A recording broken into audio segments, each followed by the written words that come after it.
What's going on, everybody? Hope you're all having a really good Tuesday. Really busy over here. A lot of different stuff going on, trying to improve stuff with the site. Did want to ask you guys, if you do have any testimonials, please drop them into the winning section or DM me on in our Discord. We'd appreciate it. We're revamping the site, trying to make it look cleaner, nicer, and we're going to add some new tools and stuff and make some more stuff premium. So good for all, I think. Anyway. Guys, I hope everything's going well. Good to see you, Nick. We will talk a little bit about basketball, but we're going to start off with some baseball. Something to take note of real quick. Good to see you, K9. K9, drop in a little testimonial in for us. So we'd appreciate it from you sometime. You've been with us for a while, and always great to see you, man. Anyway, one thing I was going to play some Dodgers tonight. I think I'm going to come off of that a little bit because Mookie's out, and I just don't love the stack. It was something I was doing to try to get different. Not sure it's even necessary on a site this size. Outside of Pittsburgh and Colorado, I think you're going to have fairly spread out ownership. So that's the way I'm treating this. But with Mookie out because of the paternity leave, it's going to be tough for me to play to the Dodgers tonight. So that's one thing that I will note from my I posted my early builds. I just posted some updated builds in Discord. I'm probably going to get off the Dodgers for the most part. And I'm going to probably switch over to more Angels and Yankee stacks. But the main ones for me right now are Baltimore. I like Minnesota, even though I'm playing some Sale. And I was going to use the Dodgers and Texas with Pittsburgh, Colorado pieces. And that's probably not what I'm going to do as of this moment because it probably is what I'm going to do outside of adding the Angels and Yankees stacks. I also don't mind St. Louis. I'm not using many pitchers today. It's mostly going to be Gilbert, Strider, Snell, and Kershaw. I have it ranked Gilbert on DraftKings, Gilbert, Strider, on FanDuel, Strider, Gilbert. I will use a little bit of Stroman, but I won't be with the field on him. I'll use a little bit instead of going to the field on Stroman. I'm going to go to play guys like a little bit of, I don't have it in front of me right here. I'm probably going to get to some Sonny Gray. But that's pretty much my whole pitching pool on DK. On FanDuel, all I'm using are Strider, Gilbert, Snell, and Kershaw in that order. That's exactly how I like it, and that's the way I'm ranking them. I do think that this is going to be a tough game. And look, there's plenty of other places that could go off and everything. I particularly like this Coors game. And I know it's pretty popular. So my way of doing it is different than other people. People say to fade or play. I don't totally agree. I have a lot of three, either two Pirates, one Colorado, two Colorado, one Pirate, three of Pirates, three Colorados, mostly as complementary stacks to go with my lower owned Baltimore, Minnesota, LA, and New York Yankees, and then some Texas and St. Louis. But mostly the focus is going to be Baltimore, LA, New York, and Minnesota. That's what I'm going. Good to see my man Forrest in the chat. What's up, man? BBF is all in on Yankees, Pirates, Rockies. I'm totally. Hey, look, we're on same lockstep here. I like the Yankees. I can definitely get there. You got your winnings up. That's great. Yeah. Any few extra words you're cool with us using, just saying, hey, we appreciate what you guys are doing or whatever. Anything like that is just always nice to add if you get your permission. I'm sure that you'll be fine with it. But I just wanted to build out a little bit of a testimonial section. I appreciate that you updated that, K9. What's up to my man, Rich B? What's up, Remo? And let's get it. Let's get after it. So, yeah, the Suarez has been awful this season. It does worry me because I actually think he was on his way to becoming a pretty decent pitcher, and he's just been terrible as 2 starts. But it's 2 starts. Let's not get overly crazy. At the same time, I think the Yankees' ownership is too low. So I'm okay with going there. Obviously, you don't have, the Stanton bat in the lineup, which is a little bit frustrating, but you do have more value because you've got Volpe leading off, and then you've got Peraza. Having a really hard time not playing Volpe here, Volpe, however I'm supposed to pronounce it. I've heard conflicting reports.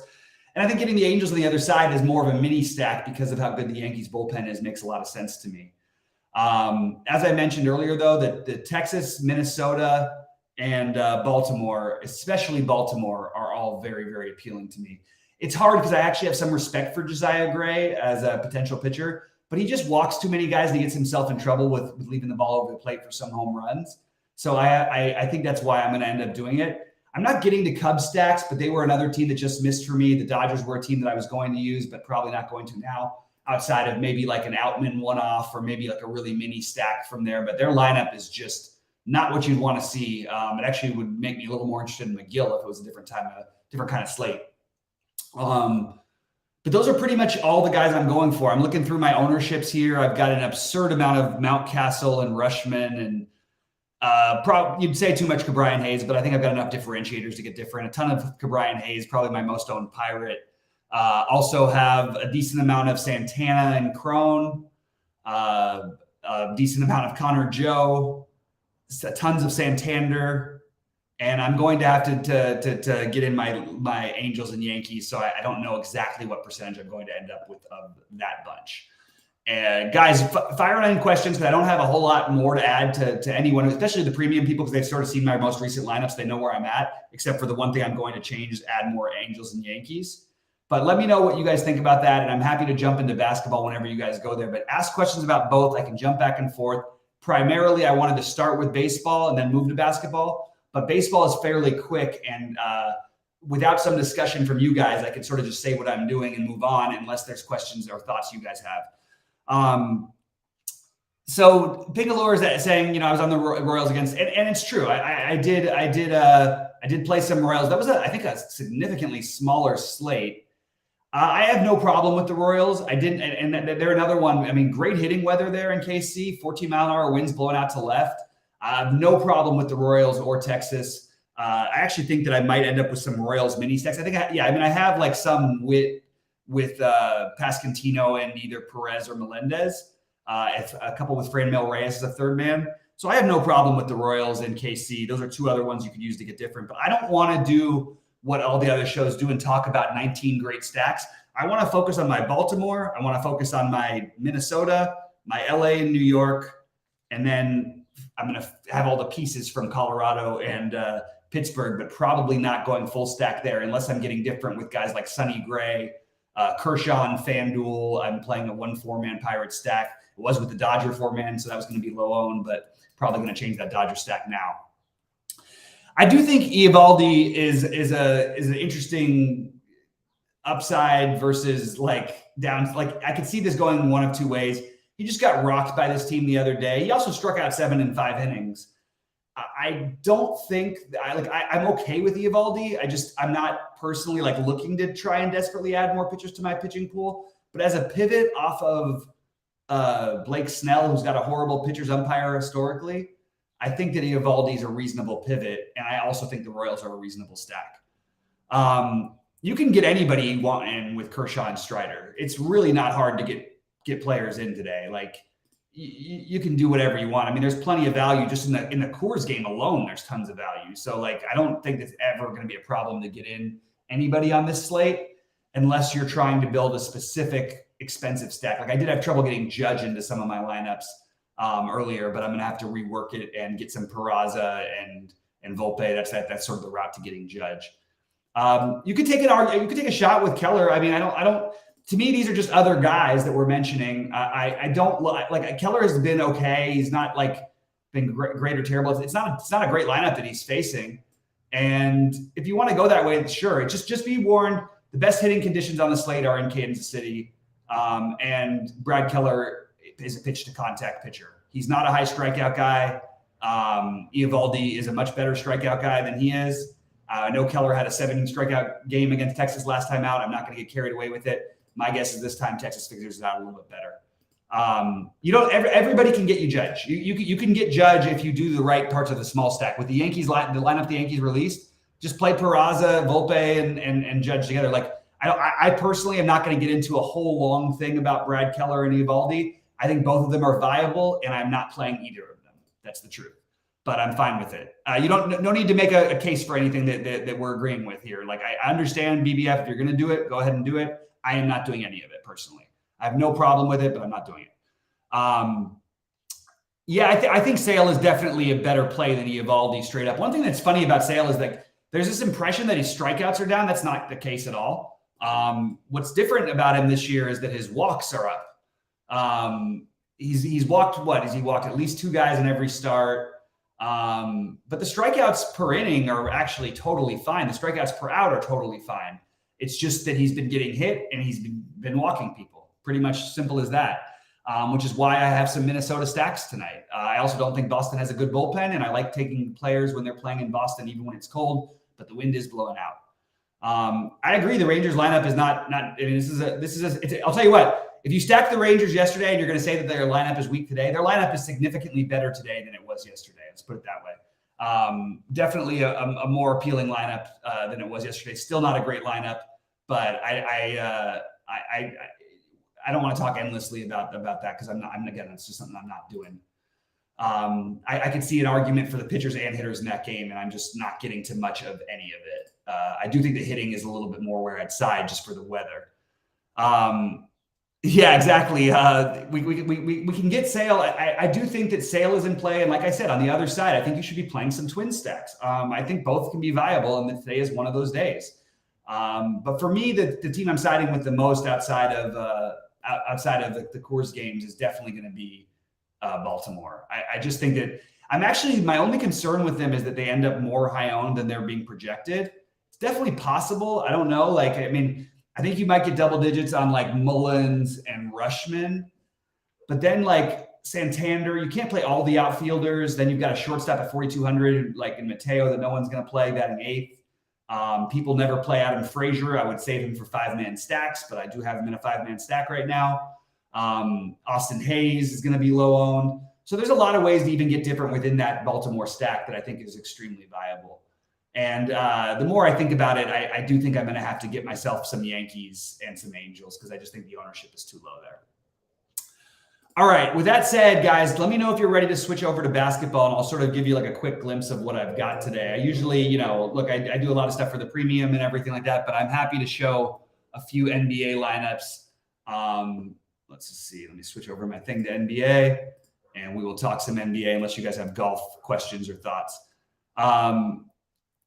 I don't think the industry is going to play the Braves. I think this is nonsense that you hear, Forrest, from people where they say, oh, Snell's pitching, let's go after him, and all this stuff. I don't think anyone's actually doing it for what it's worth. And also for what it's worth, while the Braves are awesome, and we all know that, I would say right now, that going forward, I would call them probably the best team in baseball. I don't think anyone is actually stacking the Braves. I think it's actually, sure, some people are going to, but I think you're talking about 5% or less ownership. So if you wanted to go that route, you can do it. A huge hitting downgrade. Atlanta's got one of the better hitters parks in all of baseball. San Diego, one of the worst, and it's cold. So it's not a great spot. But I'm just telling you right now, I don't see the industry playing heavy Braves. I just can't see that happening on this slate. All right, I'm going to jump over to share a couple of things on my DraftKings builds for basketball. I hate the FanDuel tournaments, so I never play the FanDuel playoff ones, but I love the DraftKings playoff tournaments. So I am getting after it, and you can see what I'm doing in just 1 second. I'm going to share my screen. Please, guys, hit the like and subscribe and all that stuff if you haven't already. We're going to share this picture right here. All right. So here we are. It's not sharing yet. So this is just a quick look at what my early builds look like. Now they're going to change a little bit, but the general thing I talked about is making sure to have one of Brogdon, White, or Smart, I think is a good idea. And I'm good with all three of them. Right now I have more Brogdon just because he's in the lineup I've got the most things with. It's going to end up being pretty evenly divided between them because of the ownership. I also really like Bogdanovich today because I think he's another creator who actually can prove effective against Boston. And he played 28 minutes the last game. That's good enough for me. He played well. They were better with him on the court than they were with him off of it. So I'm going to speculate on that. I'm also going to speculate that at some point, Cleveland will get their head out of their ass and realize that Karis, they don't need Karis LeVert. Okay. But the flip side is I think you probably should get some Karis LeVert if you're playing like 20 or more lineups, because I do think that there's enough upside. I am playing guys like Osman, and I'm going to get in some of the unfortunate Okoro because we need some value on this slate. I like what I did in this one lineup with the Hartenstein Plumlee. Those are two bench guys that have extreme upsides, especially if you play, hey, what if this is the Cleveland blowout game? What if this is the Phoenix blowout game? Completely possible. You're going to see a lot of these guys on the court, not to mention the guys in front of them have a propensity to get into foul trouble. So I think that's like a really interesting way to build and just a way to get different. This lineup's a bit more chalky, but another one that I like quite a bit. And I think just getting exposure to some of these fringy low-owned plays is a good way to go. So that gives you a little bit of an idea of what I'm doing in the NBA. Pop in some questions. I currently don't have Tatum in there. I'd like to get a little bit of Tatum exposure. I currently I do like Jaylen Brown quite a bit tonight. I am worried about Atlanta hanging in the game as always against Boston because I just feel like it's a complete mismatch for them. But they're gonna shoot well in one game, and if you're gonna bet on that, it's probably not a bad idea to get a Trey lineup with Tatum on the other side. The hardest thing tonight, also, you want to play one of Mitchell or Garland. Mitchell seems like the obvious play, and I'm just surprised that he's not getting more love than he in the important games down the stretch. Look at these numbers. I mean, he's 96-200. Like, look at these freaking numbers. Look at his numbers in the last game here. It's going to be hard for me not to play Mitchell unless I'm playing Garland. That's just simple as that. I'm going to have to play there it is, Nick. I just said it. So Nick ahead of me on that one. But yeah, I'm going to be playing Garland and Mitchell together a decent amount. Just taking a quick look at some updates. I'm going to have to get Mookie Betts out of my lineup. So that's one we know about. I appreciate that, K9. Really do. Let's get it. Let's go. I really appreciate all that stuff. And I'll do something else just because K9's a FanDuel guy. I don't usually show these things on the show. I'm just going to do a quick one. Boop. And that is just scroll down on my FanDuel build. You can see I do have all Pirates in that. I do have Pirates and Rockies with Twins there, but I've got Kershaw pitching, which is going to be a little lower owned. And you can see I've got pretty heavy Twins exposure on FanDuel going after the sale play, even though at the same time I have 30% of sale on DraftKings. So this is just a quick look at what I'm doing on FanDuel before I get in trouble. I'm going to have to stop showing it, but that is just wanted to give you guys a quick idea. Rody's got to win with one lineup. That's going to be tough, man, but I'm pulling for him. Hey, you know what? I've seen you do it before, buddy. I've seen you do it before. You have to put those guys in one lineup and win with that one. No. Give it a shot. You know what? Do your thing. I know what you're talking about. Who do you side with, Jared Allen or Mobley? Good question, Nick.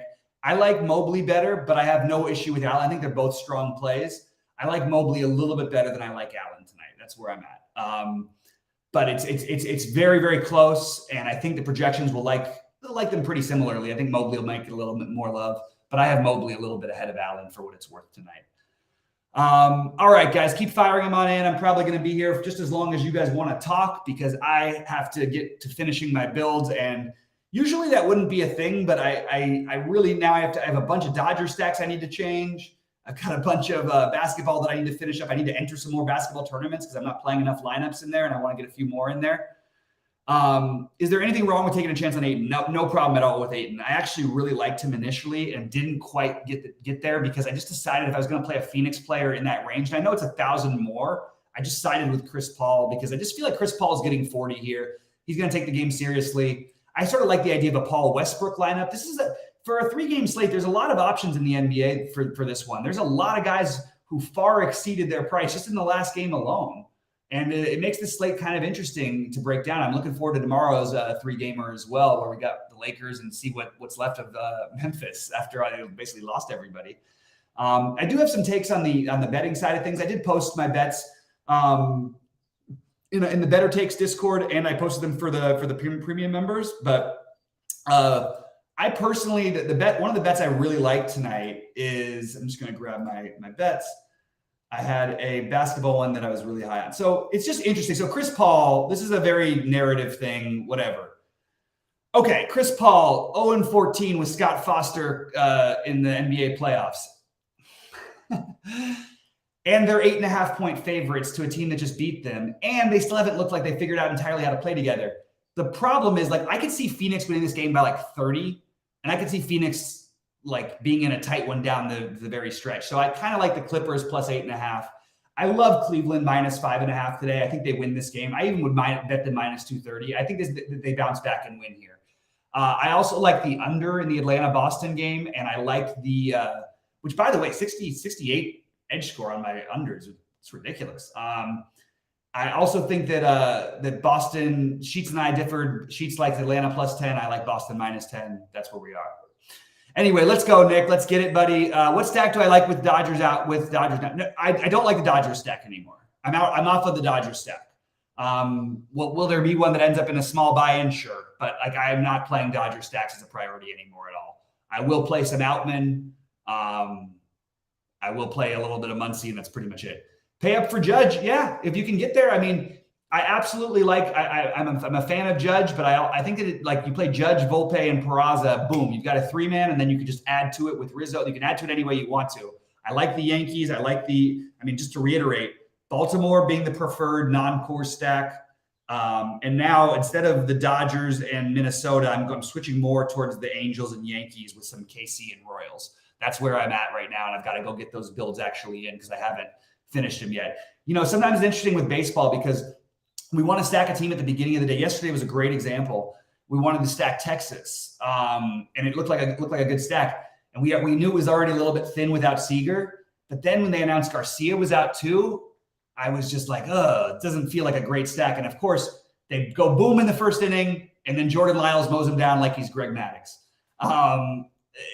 It's just not as pretty of a lineup. So remember that just when you think about like even the Yankees with their historical numbers against lefties since Judge and Stanton have been there. You have no Stanton today, so it's not quite as great. But still, I like the value you get, and I like the Yankee Stadium, and I like the pitching matchup, and betting on that Suarez is maybe broken or still trying to figure it out. I do think he'll bounce back and be okay at some point. I just don't think it may not be anytime soon. And I like the Angels on the other side. I just don't like the Angels full stack because they're just so inconsistent, and the bottom of the order doesn't keep the lineup moving enough. So I like more if you can get a 3-man of the Angels. Obviously, you know who the main ones are, so I don't need to say it, but that's where I would be looking for the Angels. All right, any other QQs before I get out of here? Happy to answer anything. Any other thoughts or anything? Guys, remember, we can always use the testimonials and any screenshots of victories. We appreciate it. We're just trying to put some stuff together for our new site, so I have to be the one who asks you. We've already got some good ones up there, and we want to get you guys featured up there as well. So go ahead and do that. Also, you'll see probably in the next month, I think you'll start seeing some major changes to the site and our whole process. We're going to have hire some people to help us manage it. Just to want to make one thing clear to you guys, with all that we've done and all the work we've done, we're not taking any money out. Everything's going to go back into the site and back into making a better product. So if you guys have ideas of what you want to see more of, what you could really like would be valuable to you, even as offbeat as it is, please put it up there. Please put it in there in the Discord. Please DM me what you think would be a good thing for us. We really, really want to make this as the best experience as possible for all you guys. I also want to mention something else. People should take more advantage while they can of the, we have the awesome search tool that Evan created. I'm not going to go through the whole thing right now, but there's a search tool that we created where you can literally search and throughout the industry. It's called Around the Industry, and you just do a search in there. It'll pull you up. You do a search on, let's say you do trout, search trout. It'll show you what everybody from every major site is saying about them. I also will, you'll get an immediate clip to that part of the video that it's talking about them. It's an amazing tool. I think everybody should use it. If I first started playing DFS, I'd be all over this. Another tool that I think that it's really important to note that we haven't really talked about as much is we are the only site that's harnessing every information from throughout the industry and doing projections, and that's Goldie's projections. Sheets has his proprietary projections. We have the SaberSim projections. Then we've got Goldie's. Goldie's is literally what everyone else in the industry is saying.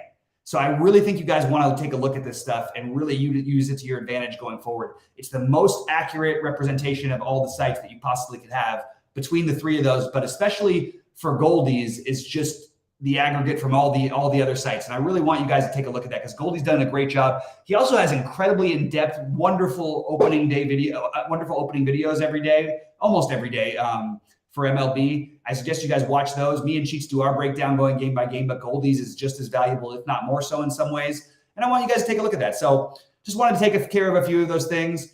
Any other questions before I get out of here, please let me know. And a reminder, give us the site you want. The other, one of the things we're doing is we talked to Scott McCarty, who's going to be doing it with us next. We're going to try next week and find a time that works for everybody. But we're going to start these roundtable discussions at least once a month. It'll be sort of like a coaching session, lineup builds, and we'll talk about basically how we think about construction, how we use things in ownership.